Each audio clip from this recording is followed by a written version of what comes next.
Bonjour, comment allez-vous? Je reviens parler avec vous sur mon site Bokarba YouTube. Vous pouvez vous abonner sur effectivement le cours qu'on avait donné sur les 4 mythologies politiques contemporaines définies par Raoul Girardet.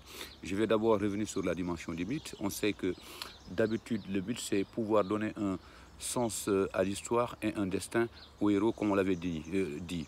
Mythe, pourquoi mythe? Parce que effectivement, aussi comprendre que c'est seulement ce qui se trouve à l'intérieur évidemment du mythe ou bien à l'intérieur de la société qui émet le mythe pour qui le mythe a un sens. Et si on est en dehors de cette société ou bien en dehors de ses croyances, le mythe n'a plus aucun sens, n'est-ce pas?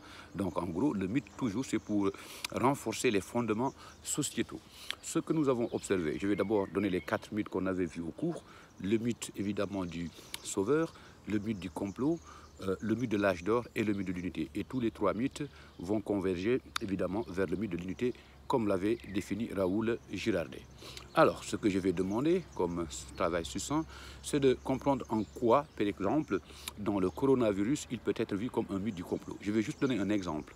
On sait qu'il y a plusieurs informations qui circulent sur le net, sur les réseaux sociaux, qui pensent qu'effectivement, certaines fondations aux États-Unis, dont je ne vais pas citer, effectivement, ont inculqué quelques vaccins qu'ils ont amenés en Afrique pour pouvoir tuer les Africains. En tout cas, l'information circule. Moi, je ne vais pas, évidemment, affirmer l'information ou infirmer l'information.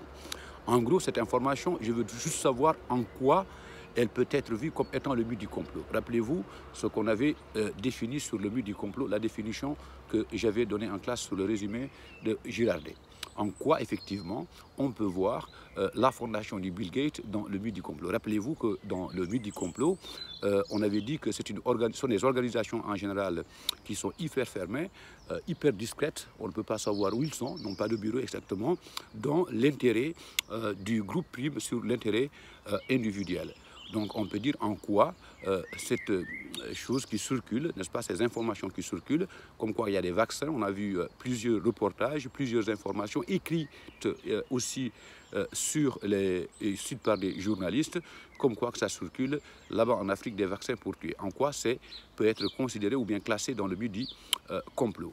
En deuxième des choses, je vais donner l'exemple de M. Raoul, je ne sais plus le nom de famille, Raoul en Marseille, en quoi il peut être vu comme étant le but du sauveur avec les fameuses chloroquines, n'est-ce pas, que ça peut effectivement sauver sans pour autant avoir affirmé ou infirmé l'information. En quoi il peut être vu, n'est-ce pas, ou bien en quoi il correspond au but du sauveur par rapport à la définition qu'on avait donnée sur le but du sauveur.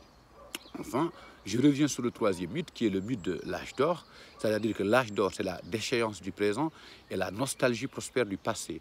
Aujourd'hui, c'est qu'on vit. Ça reste un mythe. Nous savons tous qu'en 1347, n'est-ce pas, au XIVe siècle, il y a eu la peste qui a tué presque 2/3 de la population, surtout en Europe, il y a la grippe espagnole, etc., etc. Donc aujourd'hui, on pense que ça n'est jamais arrivé. Mais il faut quand même se rendre compte, une petite parenthèse, c'est dans les crises que vivent les sociétés aussi que les progrès se font. On sait que pendant la peste de 1347 qui a perdu 2/3 de la population, mais par la suite, il y a eu un immense progrès. On va voir qu'effectivement, les policiers ou bien l'État en tant que tel, c'est là même que commence la police qui a été créée, va remplacer les prêtres qui avaient tout simplement la solution guérir, etc., etc. C'est eux qui punissaient. Bon, bref, je ne vais pas faire une grande parenthèse. Mais on sait aussi que souvent, ces genres de crises sont révélatrices d'une progression et d'un changement profond de la société, n'est-ce pas? Donc, on va voir qu'effectivement, on pense que ça n'est jamais arrivé, mais c'est arrivé au Moyen-Âge, revenu encore à l'époque contemporaine, à l'époque moderne, et qui ont porté d'immenses changements. Voilà, donc on va voir que même la crise de 1347, la peste de 1347, donc l'État va reprendre le contrôle, les prêtres auront moins de pouvoir qui étaient corrompus, ce qu'on regarde plus ou moins au Sénégal aujourd'hui. On va voir qu'à un moment donné, l'État, à un moment donné, a eu sa place, n'est-ce pas, en remplaçant les marabouts qui se croyaient comme prêtres en 1347, excusez-moi. Donc, ça, effectivement, on peut voir ça comme étant le mythe de l'âge d'or et par la suite, il s'ensuit des progrès de la société. Enfin, le dernier mythe que j'avais donné, c'est le mythe de l'unité. Tous les 3 mythes, donc le mythe du complot, le mythe du sauveur et le mythe de l'unité, convergent vers ce mythe. On va se rendre compte effectivement qu'on croyait vivre dans des sociétés tout à fait unies, mais dès que ça vient, que l'humanité est une, mais dès que ça vient, à partir par exemple, du mythe du complot, que les gens vont amener des choses pour inculquer en Afrique, on sait que finalement, l'humanité n'est pas pareille, parce qu'il y a certains peuples qui sont visés pour subir ces expériences. Et aussi, à partir de cela, on veut voir que sur le mythe de l'âge d'or, on pensait que les sociétés, effectivement, étaient bien, notre société allait très bien, jusqu'à que quelque chose arrive taper la société. Il y a une nostalgie d'hier, et on pensait qu'hier c'était mieux, alors que ce n'est pas vrai.